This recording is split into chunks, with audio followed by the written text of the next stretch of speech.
നമസ്കാരം. ഭീകരതയുടെ ആഗോള കേന്ദ്രം എന്ന കടുത്ത ആരോപണം നേരിടുന്നതിനിടയിൽ ലോകം തിരയുന്ന കൊടും ഭീകരരുടെ വലിയൊരു സംഗമത്തിന് വേദിയായതോടെ പാകിസ്ഥാനെതിരെ രാജ്യാന്തര തലത്തിൽ പ്രതിഷേധമുയരാൻ സാധ്യത. വെള്ളിയാഴ്ച ഇസ്ലാമാബാദിൽ നടന്ന ഹംസ ബുർഹാന്റെ ശവസംസ്കാര ചടങ്ങിൽ പാകിസ്ഥാൻ കേന്ദ്രീകരിച്ച് പ്രവർത്തിക്കുന്ന ഭീകരർ പങ്കെടുത്തതിന്റെ വീഡിയോ ദൃശ്യങ്ങളാണ് സാമൂഹ്യ മാധ്യമങ്ങളിലൂടെ പ്രചരിക്കുന്നത്. ഇന്ത്യ തിരയുന്ന കൊടും ഭീകരന്റെ ശവസംസ്കാര ചടങ്ങിൽ അമേരിക്കൻ പിടികിട്ടാപ്പുള്ളികളടക്കം പങ്കെടുത്ത ദൃശ്യങ്ങളാണ് പുറത്തുവന്നത്. പാകിസ്ഥാൻ അന്താരാഷ്ട്ര ഭീകരതയുടെ സുരക്ഷിത താവളമാണെന്ന ഇന്ത്യയുടെ ദീർഘകാലത്തെ ആരോപണങ്ങളിൽ അടിവരയിടുന്ന ശക്തമായ തെളിവുകളാണ് ഇപ്പോൾ പുറത്തു വന്നിരിക്കുന്നത്. നിരോധിക്കപ്പെട്ട തീവ്രവാദ സംഘടനയായ അൽ ബദറിന്റെ ഉന്നത കമാൻഡർ ഹംസ ബുർഹാന്റെ ശവസംസ്കാര ചടങ്ങിൽ ലോകം തിരയുന്ന കൊടും ഭീകരർ പരസ്യമായി പങ്കെടുത്തതിന്റെ ദൃശ്യങ്ങളാണ് പാക് സർക്കാരിനെ പ്രതിരോധത്തിലാക്കിയിരിക്കുന്നത്. തലസ്ഥാന നഗരമായ ഇസ്ലാമാബാദിൽ വെള്ളിയാഴ്ച നടന്ന ചടങ്ങിൽ ആഗോള ഭീകരനായി അമേരിക്ക പ്രഖ്യാപിച്ച ഹിസ്ബുൾ മുജാഹിദ്ദീൻ തലവൻ സയ്യിദ് സലാഹുദ്ദീൻ ഉൾപ്പെടെയുള്ള പ്രമുഖർ പങ്കെടുത്ത വീഡിയോ ദൃശ്യങ്ങളാണ് ഇപ്പോൾ സാമൂഹ്യ മാധ്യമങ്ങളിലൂടെ വ്യാപകമായി പ്രചരിക്കുന്നത്. പാക് മണ്ണിൽ ഭീകരവാദികൾക്ക് ഭരണകൂടം നൽകുന്ന പരസ്യമായ പിന്തുണയും സുരക്ഷയും വ്യക്തമാക്കുന്നതാണ് ഈ സംഭവമെന്ന് അന്താരാഷ്ട്ര നിരീക്ഷകർ ചൂണ്ടിക്കാട്ടുന്നു. ഇന്ത്യയിൽ നിരവധി ഭീകരാക്രമണങ്ങൾക്ക് നേതൃത്വം നൽകിയ ശേഷം പാകിസ്ഥാനിൽ ഒളിവിൽ കഴിഞ്ഞിരുന്ന ഹംസ ബുർഹാനെ കഴിഞ്ഞ ദിവസമാണ് പാക് അധീന കശ്മീരിൽ അജ്ഞാതർ വെടിവെച്ച് കൊന്നത്. ഡോക്ടർ എന്ന രഹസ്യപേരിൽ അറിയപ്പെടുന്ന ഇയാൾ ജമ്മു കാശ്മീരിലെ പുൽവാമ ജില്ലയിലെ രത്നിപ്പോറ സ്വദേശിയാണ്. 2019 40 CRPF ഉദ്യോഗസ്ഥരുടെ വീരമൃത്യുവിനിടയാക്കിയ പുൽവാമ ഭീകരാക്രമണവുമായി ബന്ധപ്പെട്ടാണ് ബുർഹാന്റെ പേര് സുരക്ഷാ ഏജൻസികൾക്ക് മുന്നിൽ ആദ്യമായി വരുന്നത്. കശ്മീരിലെ യുവാക്കളെ തീവ്രവാദത്തിലേക്ക് ആകർഷിക്കുന്നതിലും പുതിയ റിക്രൂട്ട്മെന്റുകൾ നടത്തുന്നതിലും പാകിസ്ഥാനിൽ നിന്നുള്ള ഭീകരവാദ ഫണ്ടിംഗ് കൈകാര്യം ചെയ്യുന്നതിലും ഇയാൾ മുഖ്യ പങ്ക് വഹിച്ചിരുന്നു.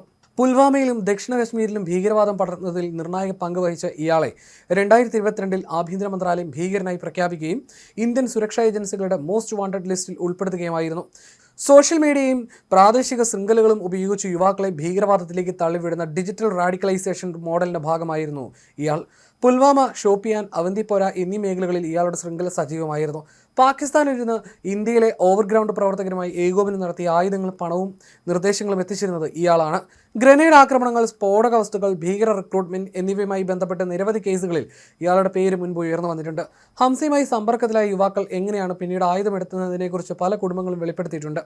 പാക് അധീന കശ്മീരിലെ മുസഫറാബാദിൽ ഒരു സ്വകാര്യ കോളേജ് പ്രിൻസിപ്പലായി ഒളിവിൽ കഴിയവെയാണ് വ്യാഴാഴ്ച രാവിലെ കോളേജ് പരിസരത്ത് വെച്ച് ഇയാൾക്ക് നേരെ ആക്രമണം ഉണ്ടായത്. തലയ്ക്ക് 3 വെടിയുണ്ടകളേറ്റ ബുർഹാനെ ആശുപത്രിയിൽ എത്തിച്ചെങ്കിലും ജീവൻ രക്ഷിക്കാനായില്ല. കൊലപാതകത്തിന് ശേഷം ബൈക്കിൽ രക്ഷപ്പെടാൻ ശ്രമിച്ച് സംശയിക്കപ്പെടുന്ന ഒരാളെ നാട്ടുകാർ പിടികൂടി പോലീസിൽ ഏൽപ്പിച്ചിട്ടുണ്ട്. ഹംസ ബുർഹാന്റെ മരണത്തോടെ ഭീകര സംഘടനകൾക്കിടയിൽ വൻ ഭീതി പടർന്നിട്ടുണ്ടെന്നാണ് പുറത്തുവരുന്ന റിപ്പോർട്ടുകൾ വ്യക്തമാക്കുന്നത്. ഇസ്ലാമാബാദിൽ നടന്ന ചടങ്ങിൽ അൽ ബദർ തലവൻ ഭക്ത് സമീൻ ഖാനും പങ്കെടുത്തിരുന്നു. ഇയാൾക്ക് ചുറ്റും AK-47 അടക്കമുള്ള അത്യാധുനിക ആയുധങ്ങളേന്തിയ വലിയൊരു സായുധ ഭീകര സംഘം കനത്ത സുരക്ഷാ വലയമാണ് തീർത്തിരുന്നത്. പാകിസ്ഥാനിലും പാക് അധീന കശ്മീരിലും അടുത്ത കാലത്തായി ഒട്ടനവധി പ്രമുഖ ഭീകരർ ദുരൂഹ സാഹചര്യത്തിൽ കൊല്ലപ്പെട്ടതിനെ തുടർന്നാണ് ഭീകര തലവന്മാരുടെ സുരക്ഷ ഇത്തരത്തിൽ വർദ്ധിപ്പിച്ചത്. ഔദ്യോഗിക സൈന്യത്തെ വെല്ലുന്ന രീതിയിലുള്ള സുരക്ഷാ സജ്ജീകരണങ്ങളാണ് ഇസ്ലാമാബാദിലെ ശവസംസ്കാര ചടങ്ങിൽ തീവ്രവാദികൾക്കായി ഒരുക്കിയിരിക്കുന്നത്. പാക് ഭരണകൂടം ഭീകരർക്ക് തണലൊരുക്കുന്നത് ഇതാദ്യമായിട്ടല്ല എന്നതും ശ്രദ്ധേയമാണ്. ഏകദേശം 1 മാസം മുമ്പ് പാക് പ്രധാനമന്ത്രി ഷെഹബാസ് ഷെരീഫിന്റെ അടുത്ത സഹായിയും മുംബൈ ഭീകരാക്രമണത്തിന്റെ സൂത്രധാരനുമായ ഹാഫിസ് സയ്യിദിന്റെ മകനുമായ ലഷ്കർ-ഇ-തൊയ്ബ ഭീകരൻ ഹാഫിസ് തൽഹ സയ്യിദുമായി വേദി പങ്കെടുത്തതിന്റെ ദൃശ്യങ്ങൾ പുറത്തു വന്നിരുന്നു. കഴിഞ്ഞ വർഷം ഓപ്പറേഷൻ സിന്ദൂർ ആക്രമണത്തിൽ കൊല്ലപ്പെട്ട ഭീകരരുടെ ശവസംസ്കാര ചടങ്ങിൽ പാകിസ്ഥാനിലെ ഉന്നത സൈനിക ഉദ്യോഗസ്ഥർ നേരിട്ട് പങ്കെടുത്തതും വലിയ വിവാദങ്ങൾക്ക് വഴിവെച്ചിരുന്നു. ഇന്ത്യ തിരയുന്ന പിടികിട്ടാപ്പുള്ളികൾക്ക് പാകിസ്ഥാൻ സുരക്ഷിത താവളം ഒരുക്കുന്നു എന്ന ആഗോള വിമർശനങ്ങൾക്ക് പുതിയ ദൃശ്യങ്ങൾ ഒരു അനിഷേധ്യ തെളിവായി മാറിയിരിക്കുകയാണ്.